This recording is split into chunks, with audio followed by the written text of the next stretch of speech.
जय श्रीमन नारायण। मैं हूँ अर्चना तिवारी। स्वागत है आप सभी का मेरे चैनल ज्ञान की बात विद अर्चना चिंतामणि में। कैसे हैं आप सभी लोग? ये बताने के लिए कमेंट बॉक्स में जय श्रीमन नारायण ज़रूर लिखिए। आप मेरी वीडियो कहाँ से देखते हैं? मुझे अच्छा लगेगा अपने ज़िले का और अपना नाम कमेंट बॉक्स में ज़रूर लिखें। दोस्तों, आज की वीडियो में हम बात करेंगे वर्धनी एकादशी कब है, कब से तिथि की शुरुआत हो रही है। 2 दिनों में यानी हिंदू पंचांग और कैलेंडर के अनुसार 2 दिनों में पड़ रही है एकादशी। लोगों में काफ़ी असमंजस है, तो चलिए जानते हैं इस वीडियो के माध्यम से कि वर्धनी एकादशी किस दिन मनाना, किस तारीख में मनाना उचित होगा। आप खुद ही समझिए डेट के साथ। इसके साथ जानेंगे वर्धनी एकादशी का महत्व क्या होता है, पूजा की विधि क्या है, यानी दसवीं से लेकर पारण तक की संपूर्ण विधि समझेंगे।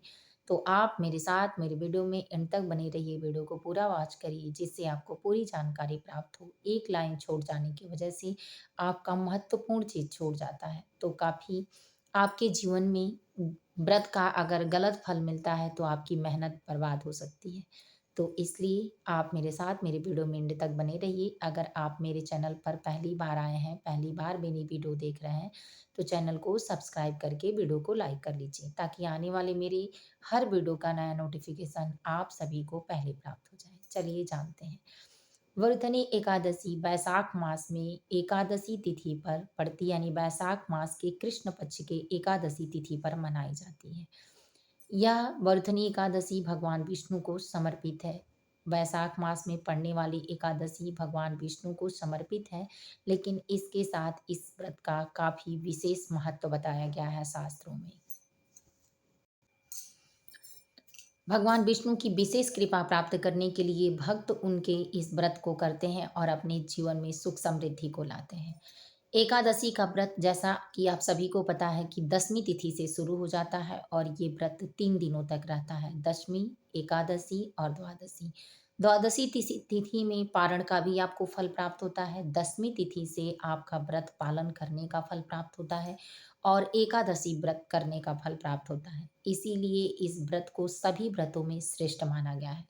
एकादशी का व्रत करने वाले भक्त के जीवन में दुख की घड़ियां कभी नहीं आती हैं। जो पिछला पुण्य होता है उसको अर्जित करने के बाद और इस जन्म के कर्म को, व्रत के फल को अर्जित करने के बाद भक्त अपने पाप कर्मों का जो पिछले जन्म से किया है उसको और अनजाने में हुए पापों का भुगतान करता है, पर आता है दुख आसानी से कट जाता है। मैं ये सारी बातें आपको इसलिए बता रही हूँ ताकि कुछ लोग ये बोलते हैं कि मैं इतना करती हूँ, करते हैं लेकिन फिर भी मेरे जीवन में दुख है। तो आपको ये स्पष्ट हो जाए कि क्यों दुख है। दुख आता है पर कट जाता है कुछ विशेष कारणों के कारण। तो एकादशी का व्रत 10वीं तिथि से शुरू होता है। तो 10वीं तिथि में जैसा कि आप सभी को पता है कि सुबह जल्दी उठें, पूजा पाठ स्नान करके अपना भोजन करें, अपने शरीर को शुद्ध रखें। जैसे बहुत सारी महिलाओं को एक दिन पहले संडे पड़ रहा है तो बाल धुल लेंगी, लेकिन अगर शनिवार, बृहस्पतिवार पड़ता तो फिर एक दिन पहले बाल धुलना होता। तो संडे पड़ रहा है तो संडे के दिन बाल धुल लें, लेकिन एकादशी की तिथि आप कैसे समझेंगे इसको जानते हैं। तो इस बार वैशाख मास में एकादशी 13 अप्रैल और 14 अप्रैल 2 दिन बताई जा रही है। तो शास्त्र हिंदू पंचांग और कैलेंडर के अनुसार समझते हैं कि जिस एकादशी के व्रत में उदया तिथि पड़ती है, उसी व्रत को एकादशी का व्रत रहा जाता है। जो एकादशी 10वीं तिथि से युक्त होकर द्वादशी तिथि में जाता है, उसका व्रत नहीं होता है। पर जो एकादशी एकादशी से शुरू होकर यानी एकादशी से शुरू होकर द्वादशी तिथि में मैच होती है, उदया तिथि पड़ती है, वो व्रत रहा जाता है। क्योंकि उसका फल और अच्छा माना जाता है। तो 13 अप्रैल को एकादशी तिथि की शुरुआत हो रही है, दिन सोमवार यानी 13 अप्रैल को रात्रि में यानी रविवार के अप्रैल को रात्रि में शुरुआत हो रही है 1:16 पर। इसका समापन यानी 13 अप्रैल की रात्रि में शुरुआत हो रही है 1:16 पर और 14 अप्रैल की रात्रि में समाप्त हो जा रही है दिन मंगलवार को 1:08 पर। ऐसे में उदया तिथि का जो व्रत होगा आपका 13 को होगा यानी 13 तारीख दिन सोमवार 2026 यानी 13 अप्रैल 2026 को। तो उदया तिथि के अनुसार अगर आप व्रत करते हैं तो 13 अप्रैल को करेंगे। अगर आप लास्ट यानी उदया तिथि नहीं पड़ रही है, क्योंकि 1:08 पे ही समाप्त हो रही है। तो ऐसे में आप 14 अप्रैल को करेंगे, दिन मंगलवार को।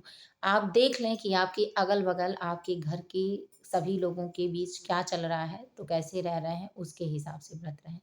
उसके बाद अगले दिन आप सूर्योदय होने के बाद पारण करेंगे, दान-दक्षिणा, स्वच्छ वस्त्र स्नान करके पहनेंगे, भगवान की पूजा करेंगे, इसके बाद पारण करेंगे। आप जानते हैं कि एकादशी व्रत का पूजा विधि क्या है? तो वर्धनी एकादशी वैशाख मास में पड़ती है। वैशाख मास में किया गया व्रत, दान और उपवास अति उत्तम फल प्रदान करता है। तो इस व्रत को सुबह जल्दी उठें, स्नान करें गंगा जल से। अगर आप कहीं पवित्र नदी में जाते हैं तो और अच्छा है, नहीं जाते हैं तो घर में एक खाली पात्र में रखकर गंगा जल, फिर जल भरें, फिर स्नान करें। स्वच्छ साफ वस्त्र पहने पीले रंग का। इसके बाद अपने घर की पूजा, घर के मंदिर में गंगा जल का छिड़काव करें और भगवान विष्णु, माँ लक्ष्मी की प्रतिमा स्थापित करें। प्रतिमा रखने के लिए आपको वास्तु का ध्यान देना चाहिए। प्रतिमा स्थापित करते समय भगवान का मुख और आपका मुख एक तरफ ही होना चाहिए। आपका मुख भगवान की तरफ पूरब दिशा में पड़ना चाहिए और भगवान का मुख आपकी तरफ पश्चिम दिशा में पड़ना चाहिए। याद रखें कि भगवान विष्णु, माता लक्ष्मी की विशेष कृपा प्राप्ति के लिए आप पीले या लाल रंग के आसन पर भगवान को बैठाएं। धूप जलाकर, दीपक घी का जलाकर, नैवेद्य या ऋतु फल, फल, फूल चढ़ाकर उनकी पूजा करें। ये भी याद करें कि एकादशी में आपको ये 5 काम बिल्कुल नहीं करना चाहिए। पहला, चावल से बनी हुई चीज़ों का भोग लगाना या सेवन करना, जैसे पोहा, चावल इत्यादि। चावल के आटे से भी बनी चीज़ों का उपयोग नहीं करना चाहिए। दूसरा, इस दिन मांस मदिरा का सेवन नहीं करना चाहिए। तीसरा, कलह क्लेश नहीं घर में करना चाहिए। चौथा, काले रंग के वस्त्र नहीं पहनने चाहिए या नकारात्मकता से जुड़े कोई काम नहीं करना चाहिए। पाँचवाँ, इस दिन अपने शरीर से किसी को दुःख, कष्ट, टेंशन या ये कह लीजिए कि किसी भी प्रकार की दिक्कत नहीं पहुँचानी चाहिए। तब जाके आपको एकादशी का फल प्राप्त होता है।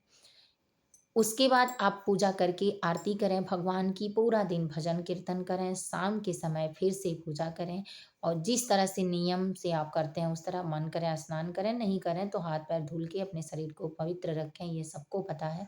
फिर पूजा करें और सुबह सूर्योदय होने के बाद स्नान करें, फिर स्वच्छ साफ वस्त्र पहने, भगवान का भजन कीर्तन करें, तुलसी का भोग लगाएं और उसी भोग से आप स्वयं को प्रसाद पाकर व्रत खोलें। लेकिन याद रखें कि व्रत खोलने से पहले यानी व्रत को तोड़ने से पहले आप कुछ दान दक्षिणा ज़रूर करें। एकादशी में किया गया दान आपके पितरों को भी प्राप्त होता है और आपके धर्म कार्यों को भी प्राप्त होता है, देवी-देवताओं को भी प्राप्त होता है। 4 हिस्सों में ये दान आपका बँटता है और 4 तरीके से फल की प्राप्ति होती है। तो इस तरह आप अपने जीवन को धन्य बनाने के लिए भगवान विष्णु की पूजा आराधना करें। जो लोग एकादशी का व्रत करते हैं, उनके जीवन में संपूर्ण सुख, शांति, समृद्धि आती है। अपनी आयु के अनुसार पृथ्वी पर अपने जीवन को यापन करते हैं और लास्ट में भगवान श्री हरि विष्णु के चरणों में उनको स्थान प्राप्त होता है।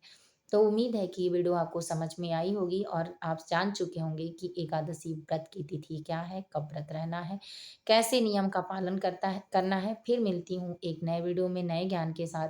तब तक के लिए वीडियो यहीं एंड करती हूँ। जय माता जी, जय श्रीमन नारायण कमेंट बॉक्स में ज़रूर लिखें।